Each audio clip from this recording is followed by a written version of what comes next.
choosing the correct tenants for your rental property on today's episode. You are listening to the Champion Hustle podcast. Play to succeed in business and in life. Featuring Levi Hunsaker and Ryan Black. Hello there and welcome to the Champion Hustle podcast. This is episode number 63. My name is Ryan Black. And my name is Levi Hunsaker. Good morning, Ryan. Good morning, Levi. Yeah, so before we get started, I want to remind everybody that you can jump into our 7-day quick start bootcamp absolutely free. Just head on over to championhustle.com and this will give you 7 full days of content, and we call it champion action time. So we've got some kind of help, some, what would you call it, supplemental material to the videos to kind of help you go through and get clear on your next steps in your business, how to, take your first steps or your next steps and level up your business wherever you're at. Yep. So, and what was that URL again, Levi? Please let us know. What was it? Oh, wow. We just went full on. I feel like, come on down to The Price is Right. I would love to go. I would love to be wouldn't you love to be an audience member on that show? I think looks like so much fun, right? Let's go do it. Screaming. It's in LA, right? Isn't it Yeah. Los Angeles where they film it? I think so. Road trip. So that website is championhustle.com, and it's right there on the main page, as well as all the links to all of our places where we've got our content. Awesome. Cool. So today is a fun topic, and this is one that maybe if you have rental properties, or if you've been thinking about acquiring a rental property and you follow financial news, or I guess any news, it's kind of everywhere with the eviction moratorium. There's been a lot of chatter over the last year, is because everyone has a different opinion on it, but there's been a eviction moratorium in place that has affected tenants and has affected landlords. And so we want to talk about that a little bit today, not specifically about the moratorium, but we want to come from the point of, okay, if you are a landlord or you want to be a landlord, then basically you want to make sure, regardless, that you got the right tenant in there. So we've got some tricks and some tips for you, things to consider, so that you can make it as smooth process as possible. Because realistically, every single investing strategy in real estate, it has its pros and it has its cons, and so we want to make sure it's more of a positive experience.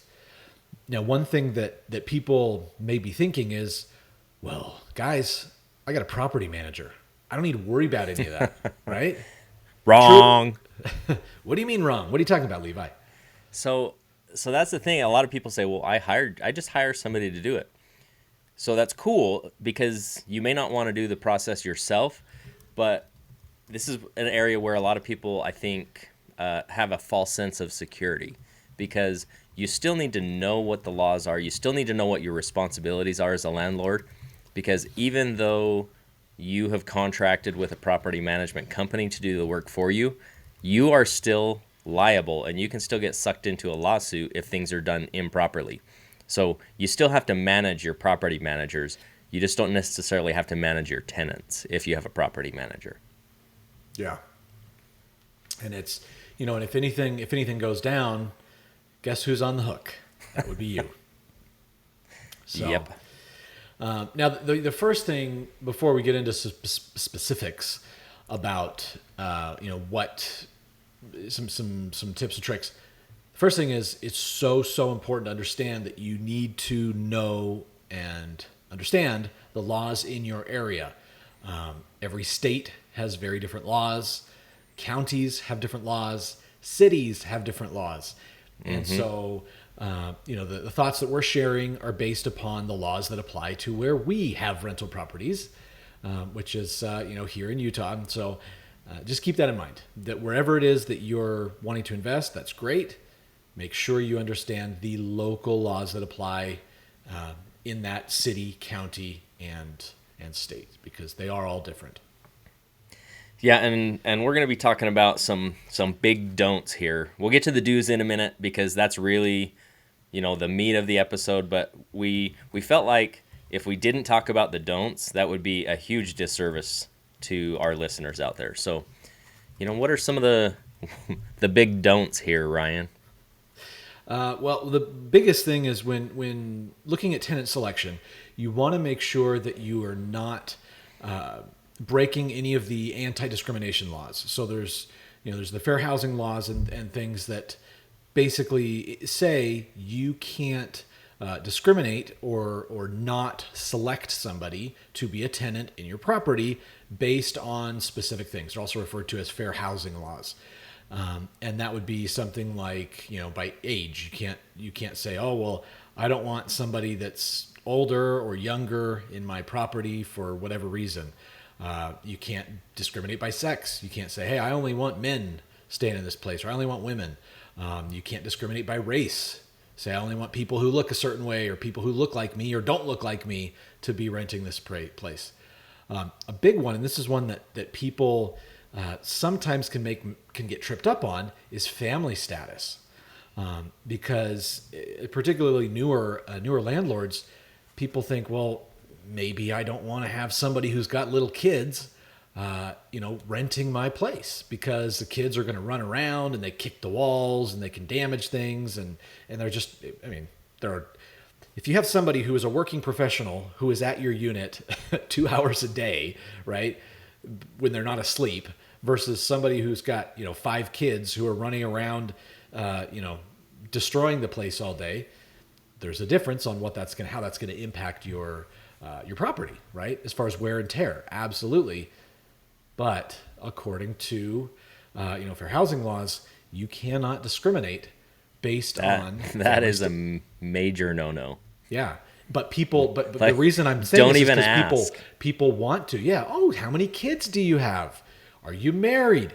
You can't ask those questions. Those are just discriminatory questions. Now, obviously, if you have a 2-bed, 1-bath apartment and there are 10 people that are applying, I'm sorry, this doesn't work. There are certain there's occupancy limits, and those would be determined by the city as far as, okay, look, this many people can live in this domicile, and in the application that you have them fill out, they will be required to list, at least we always require, anyone who's over 18. They have to be a co-applicant. So I don't care if you're a boyfriend, girlfriend, if you're a married couple, if you are, different. I don't care how you're related. Your siblings, you are, parent and child. They don't even have to be related. No, you could just be friends. It doesn't matter. If you are over 18, you are a co-applicant for that thing. Yeah. And you do. All adults are on the lease, basically. Yes. Yeah. I don't care what your relationship is.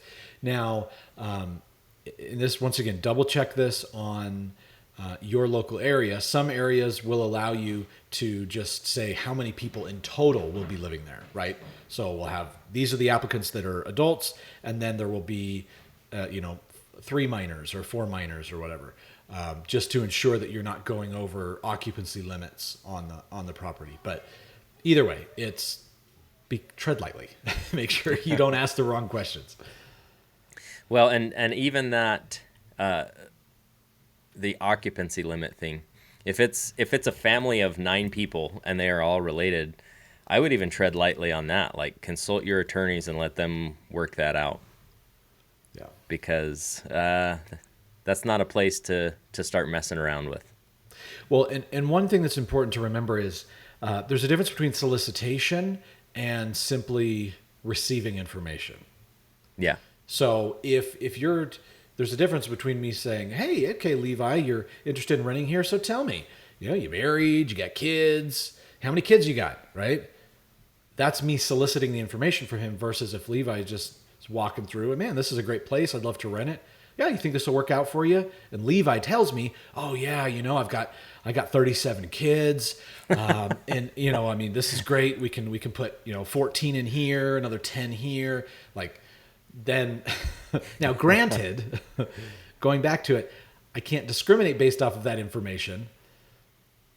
I don't think my 1-bed, 1-bath apartment is going to meet his needs with 37 kids.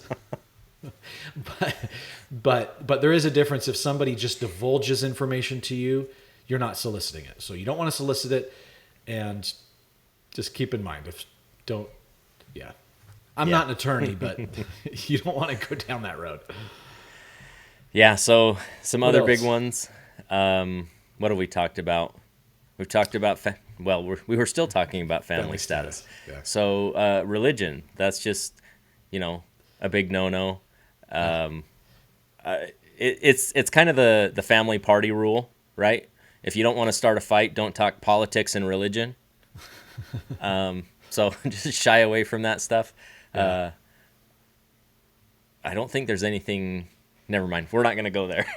Yeah, and I mean, and this is something that we've dealt with, where people will ask us, when they're looking at the property to rent, they'll say, okay, is there is there a church nearby?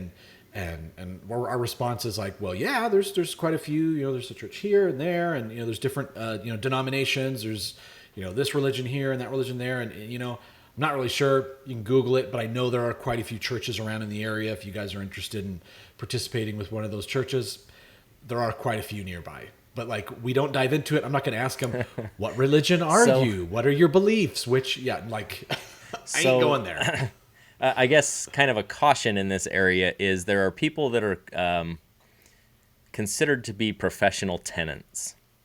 And Yes. Professional tenants will kind of try to spur conversations in a certain direction so that they can claim discrimination or other things. So just don't mess with it.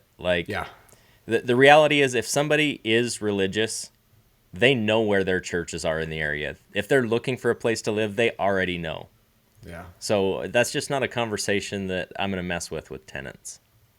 Yeah, and I'm glad you brought up that professional tenants, because that's really, most people, they're just looking for a place to live, and they're happy that you've got a nice place that's a good price, right?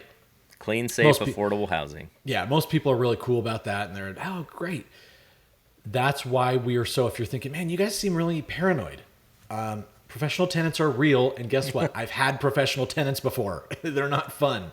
They're not fun to deal with, and so that's why we're kind of throwing caution to the wind with all this stuff.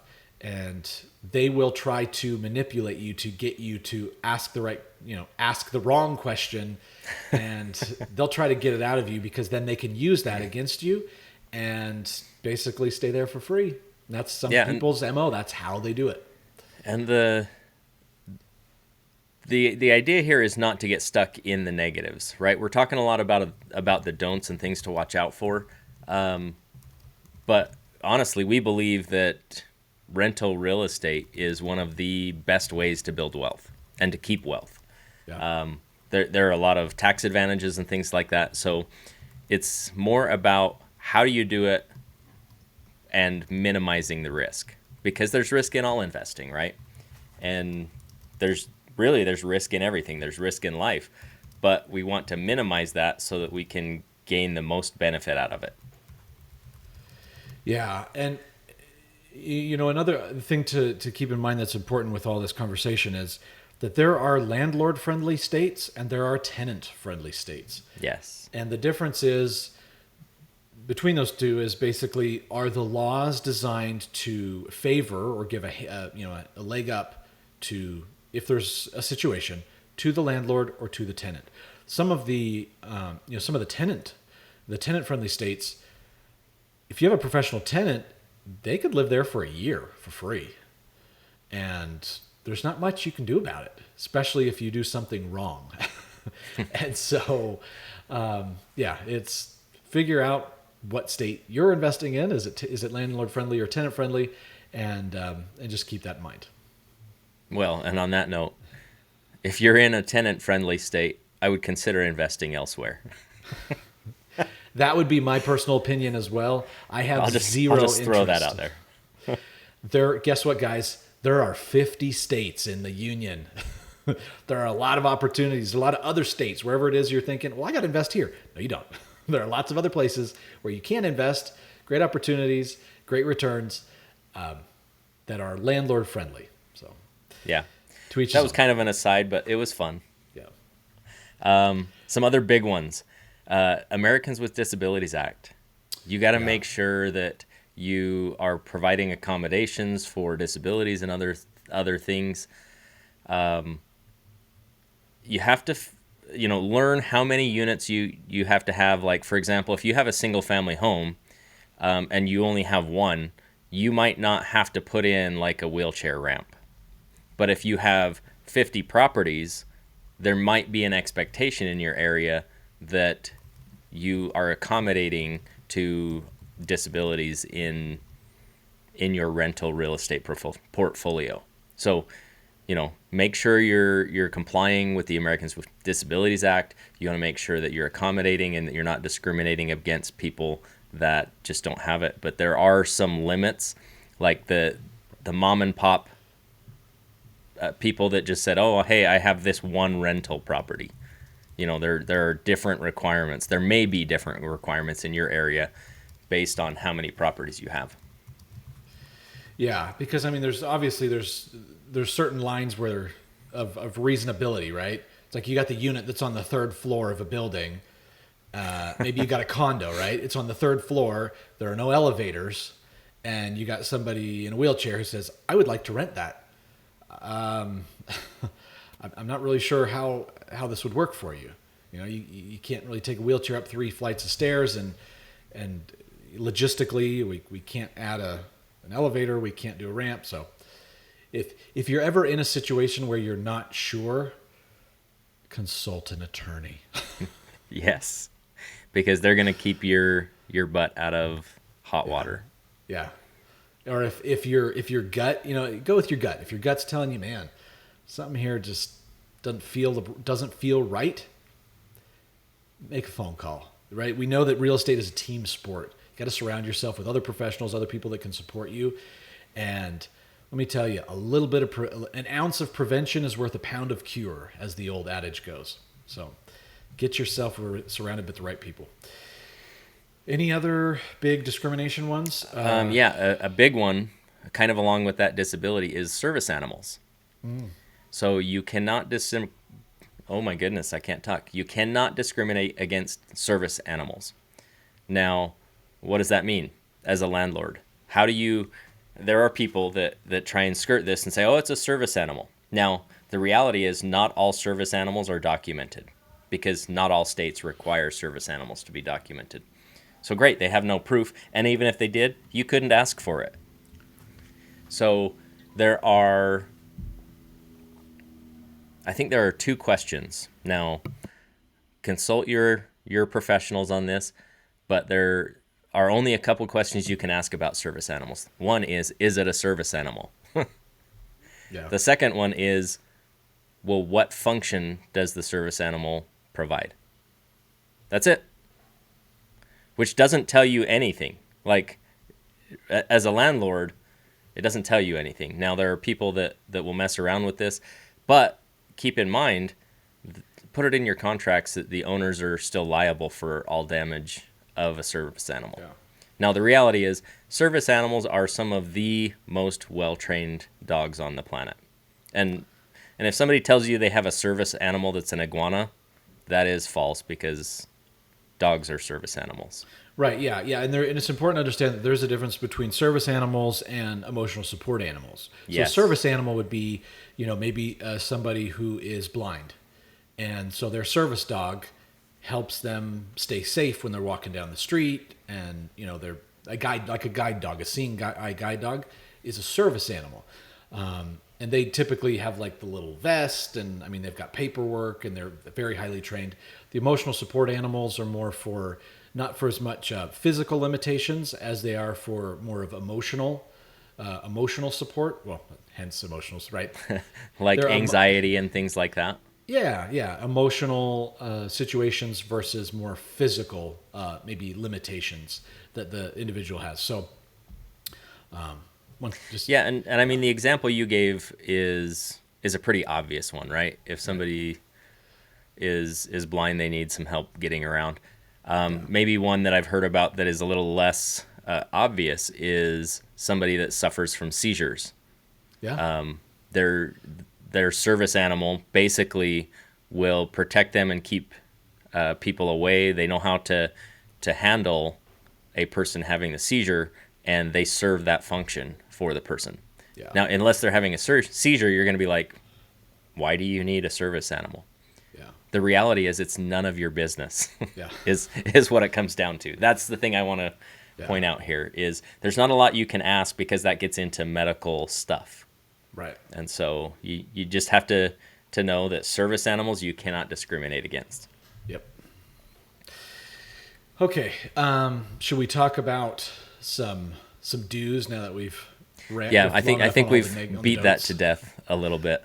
But we just want to emphasize it's important to know what you're doing and why you're doing it, and just stay out of these areas and check your local laws in your area because they're different from place to place. Another one that I thought was weird in Utah was source of income.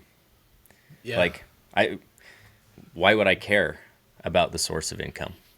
I definitely wouldn't, but it's obviously unless they're dealing drugs out of my house, which is illegal activity, then that's what matters. which that is prohibited, right? Right. And that's in the lease agreement anyways, that they can't participate in any illegal activity in the house, otherwise that's cause for eviction. So right. And that now one thing that's important to keep in mind, we've talked about the discrimination, regardless of what requirements you're putting for your for your rental, you want to ensure that you are applying the same metrics and the same requirements across the board. That's where you can really just keep yourself protected and keep yourself in a good spot, where you're very clearly, and where you can show, look, these are my requirements as far as qualification for the applicant. These requirements I'm applying equally to every single individual. Yep. And that is where people can't. It avoids the claim of, well, they denied my application because I'm this color or because I'm this situation. It's like, nope, you didn't. These are my qualifications. This was your application. You did not qualify because of this, this, and this. So and you document everything. Yes. Keep records of everything. Some people would call it plausible deniability, of being able to say, hey, I'm clear. I call it CYA.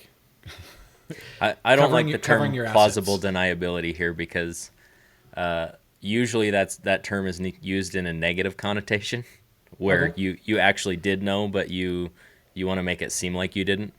So the reality is it's the CYA. You are basically coming up with a system, a consistent process of how to handle this so that you are applying your criteria for renting your property equally to everyone. Yeah. Period. That's being fair about it. Yep. Okay, so in in the listing that you have for the rental, obviously it's important to ensure that you have accurate information, complete information, that the the photos clearly display and showcase the space that you have for rent, that you clearly outline. It's important to clearly outline the qualifications for renting, right?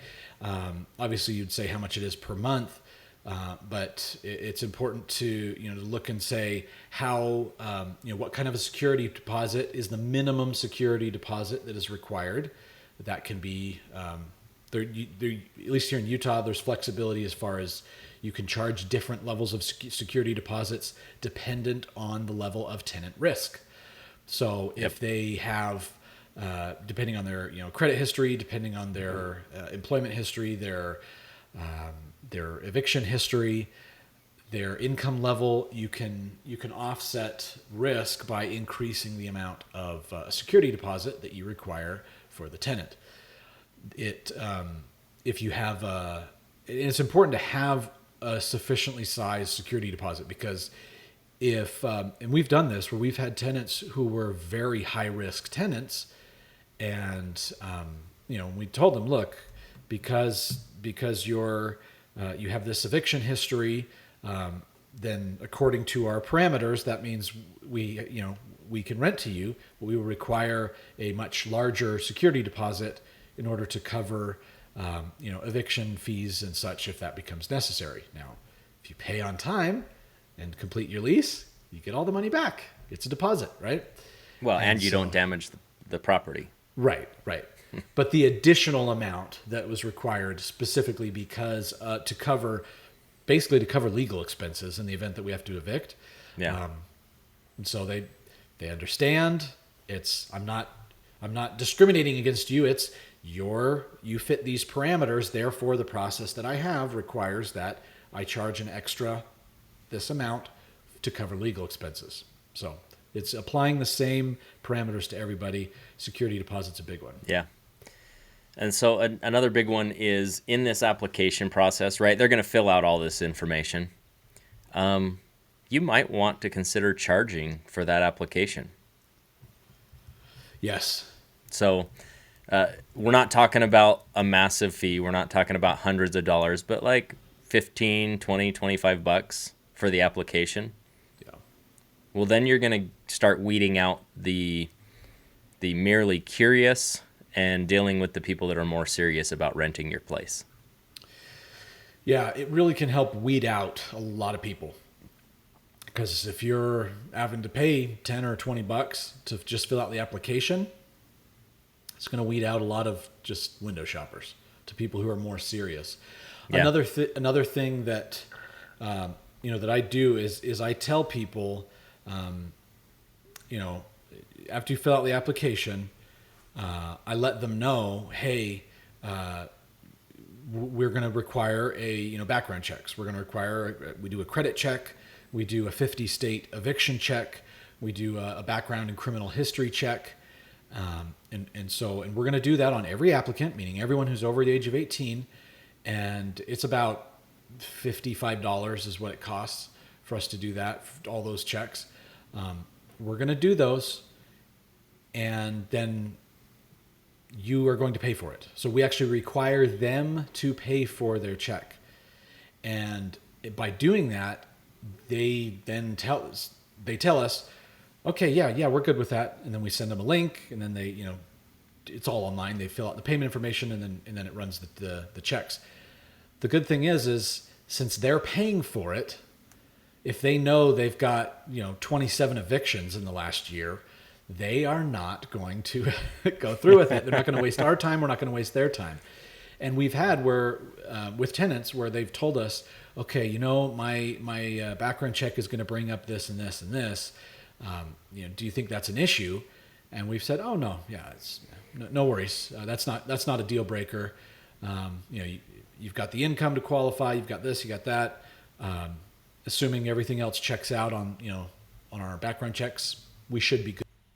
So it helps they self-filter themselves out when they know, well, shoot, the landlord's going to find out all this information and I have to pay for the test, or not the test, the check. The check. Yeah. So the other interesting thing is between the application and the screening, you're doing like a pre-qualification process.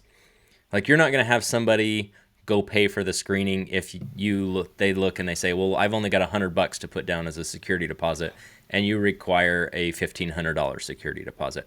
Absolutely. Right there, you're just going to say, look, you're going to need to be able to bring some more money for rent and security deposit. Maybe your income is not at the level that it needs to be based on other expenses and things like that. And so you might just say, hey, look, this isn't really a fit right now. We're not going to have you go through this screening process because you didn't meet the pre-qualification. Yeah, and it's important, and you bring up an important point there, Levi, that the qualifications as far as income level, they need to, typically there's a certain percentage. I mean, you don't want somebody coming in and saying, well, I'm spending 80% of my income per month on rent. Yeah, I can qualify.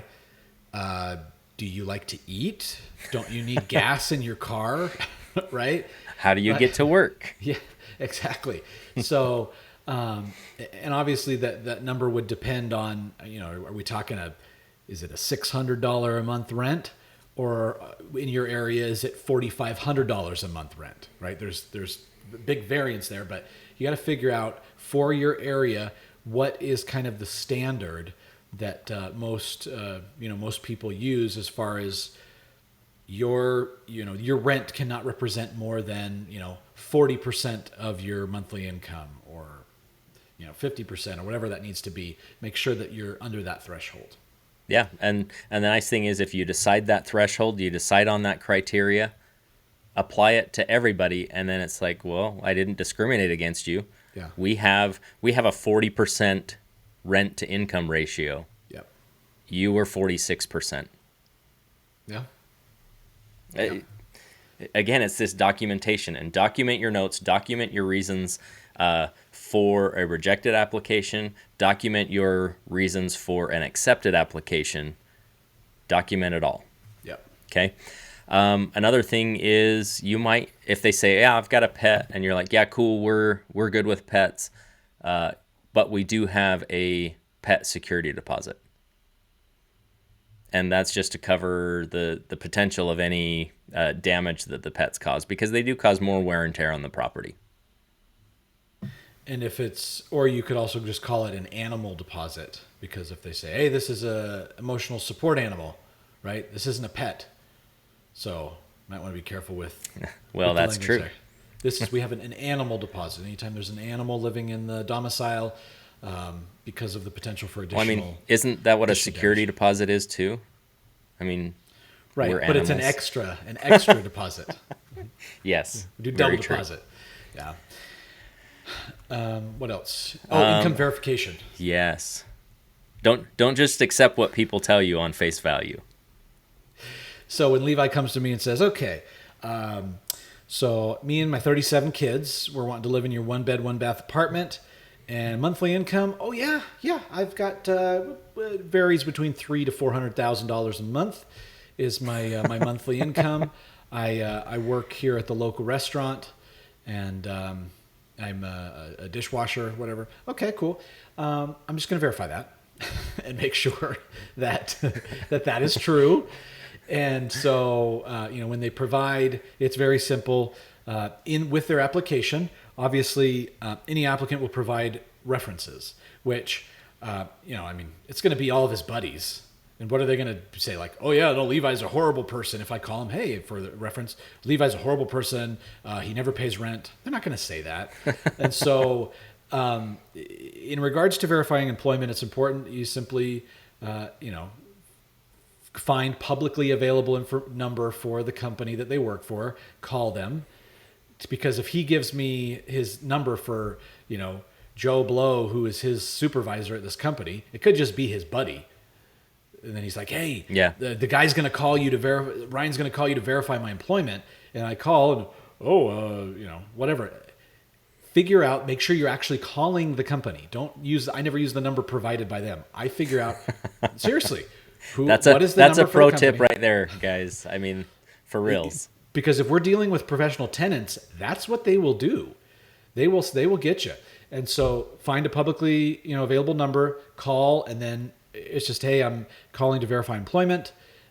They will then connect you with the right person, and you want to find out, does this, I'm calling to verify, does this per individual work for you?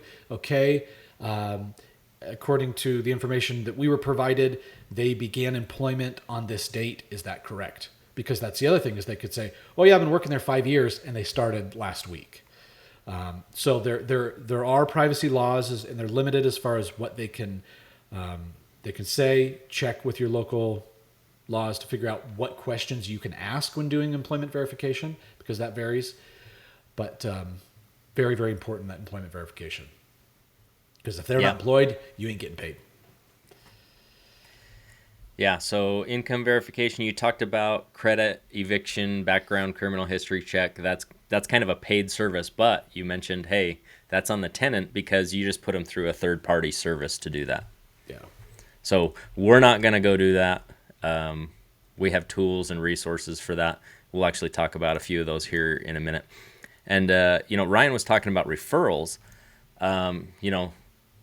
They might have their buddy. Ask for personal referrals as far as like character referrals and things like that. But you can also ask for previous landlord referrals. Yes.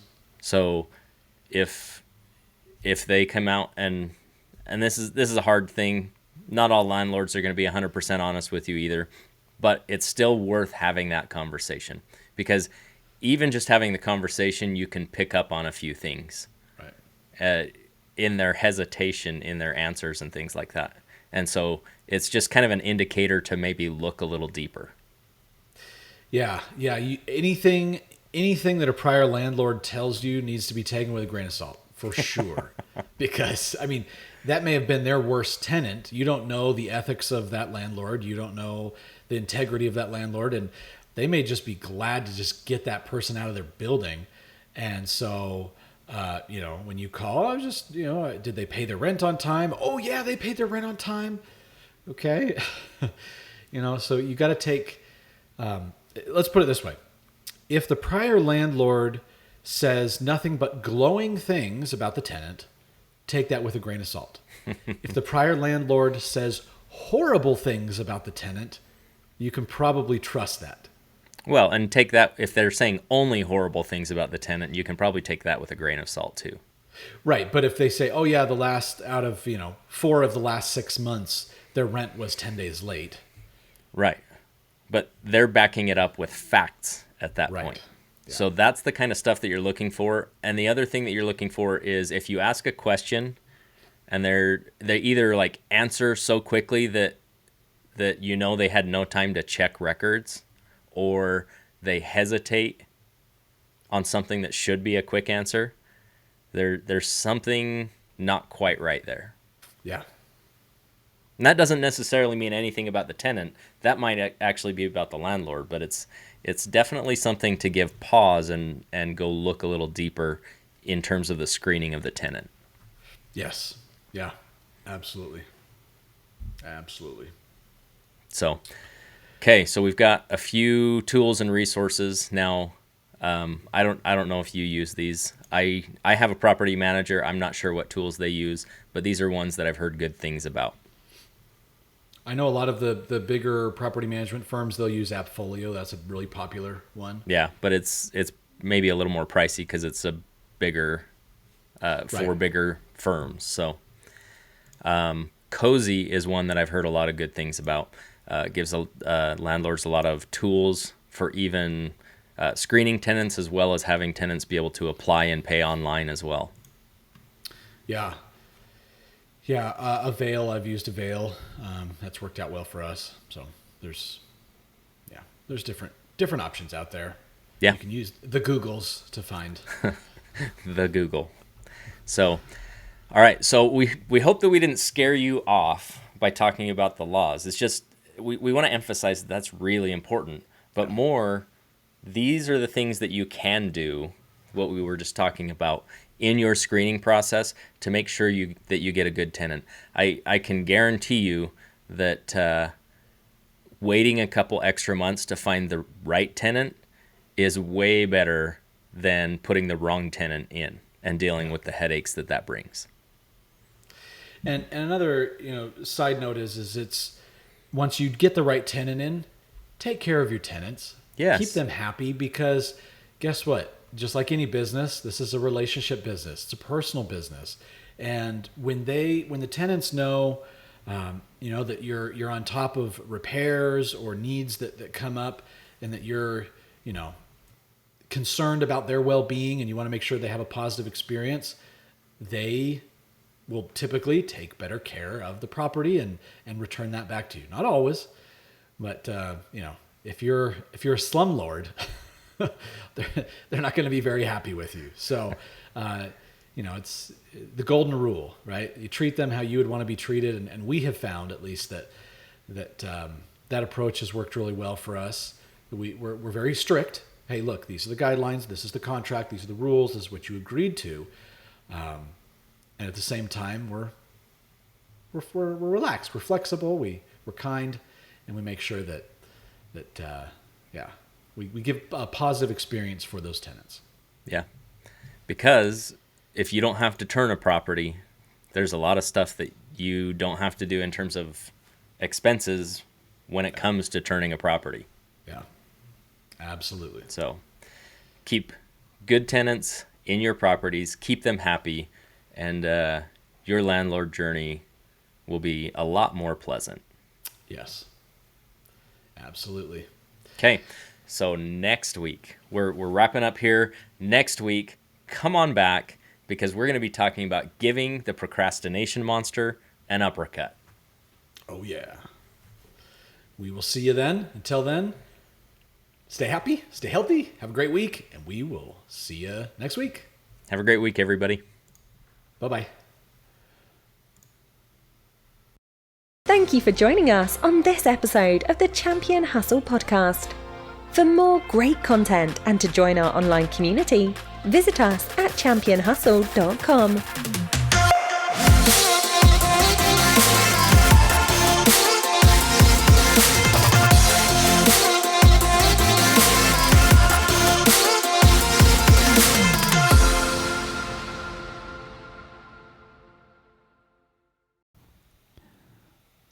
Ooh, I like that.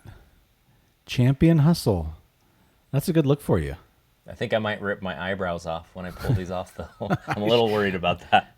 I sure hope so. Let's get that on camera. Not too bad. Oh, they didn't come off. Bummer. Maybe next week. Next week, put super glue on it.